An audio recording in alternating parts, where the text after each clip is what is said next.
Hi everyone. Today we are going to make a paladin, specifically the Oath of the Crown Paladin. And we're actually going to make a guy this time.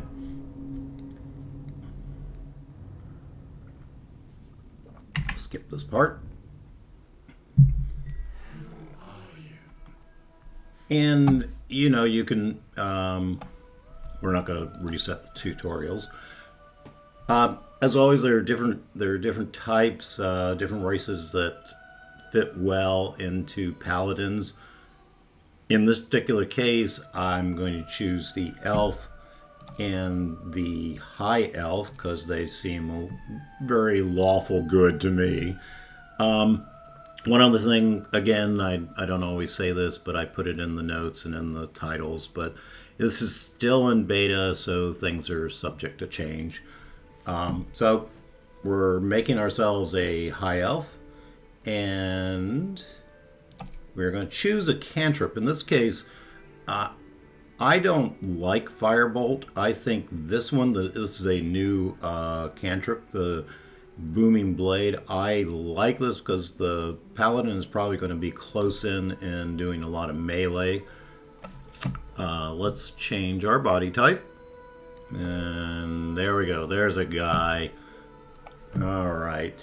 And we want to make him a paladin. There we go. Holier than you. That's why I think the high elf works a little bit better. And we're going to change the subclass to Oath of the Crown. In this case, you notice you get this action, Righteous Clarity.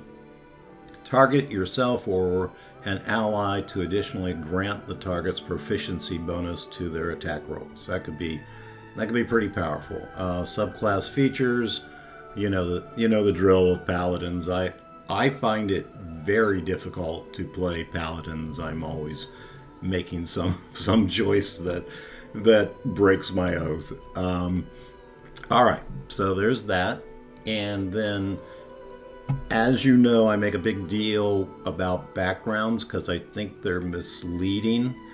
You think like, oh, well, he's a paladin, he should be a sage or a soldier or an acolyte. Well, the problem is that really what you're doing is you're getting these skills.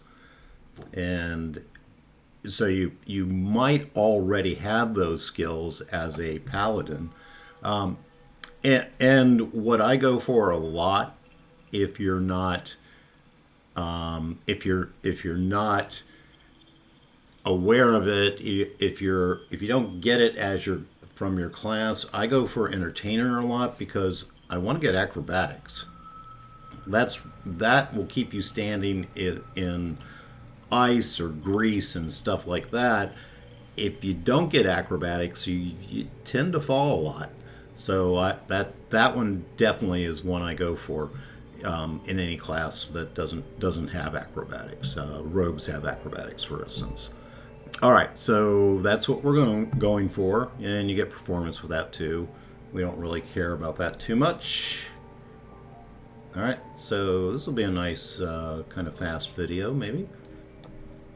And here you can see what your skills are. You got intimidation because he's a badass.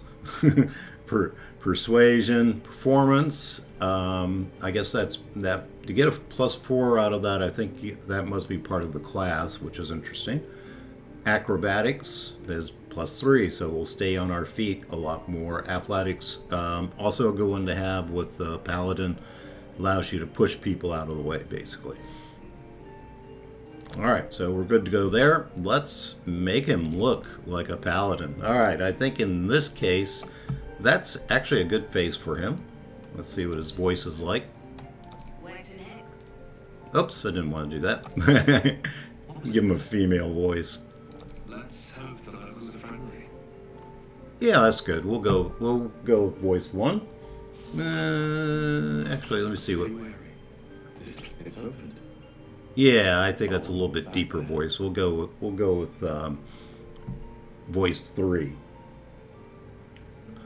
All right, and the skin. Let's change his skin. Remember, all skin colors are here if you check this.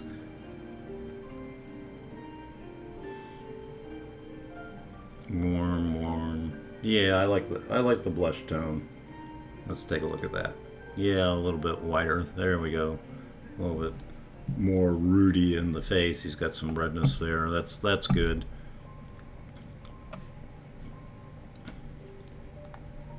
And I don't think a paladin would have much scarring. I'm going to make him a little bit older.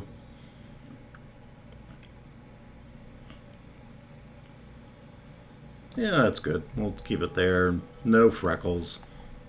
And let's move on to body art.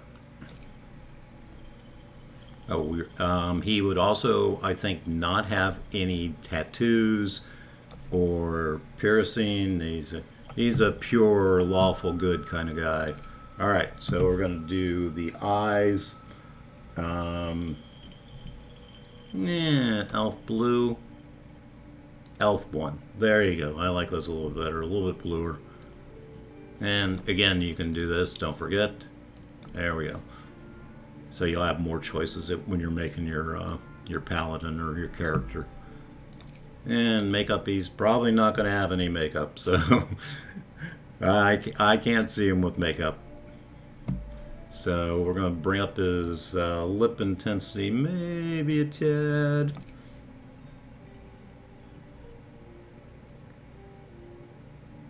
Yeah, that's okay. That's good. That's good. Leave it at that. All right. And we want, I don't want dusty. Let's see, which hairstyle?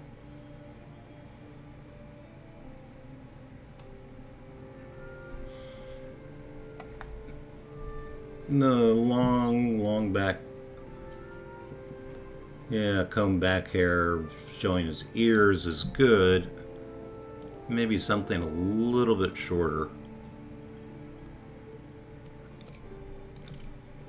Nah, not that one. That's good. I like that one. A little bit shorter. All right. And we're going to go into the hair color. Yeah, he's going to be a blonde guy. Sorry if he looks too Aryan, but I don't know. It just seems kind of like the lawful good would be like this, but just my opinion. All right.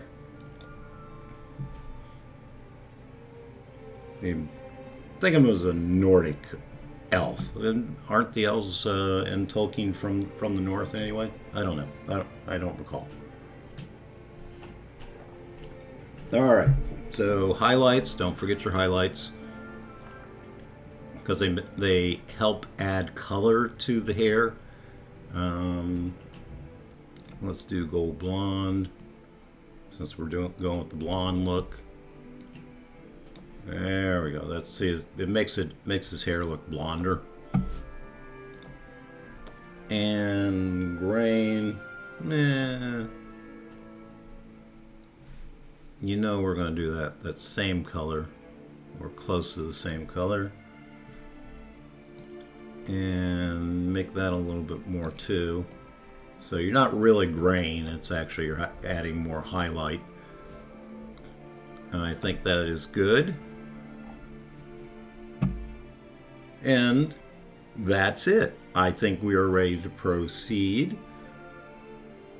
And that looks pretty good. We're okay with that. All right. Yes, we are. And we're going to skip the Guardian this time. You can make your Guardian any way you want. I've been adding those to the end of the video, but they make it. There's no point in it. So that's it. Oh, we need to give him a name too. We will call him L. John. How's that? Kind of like Elrond, but there you go. And that's it. Thank you very much for joining me. Subscribe if you like. And I might do some combat with this guy. I'm not sure yet. I'm trying to get all the subclasses out before the patch hits. But I guess I could do it once the patch hits too. So anyway, Thank you again for joining me, and subscribe if you like. Thank you.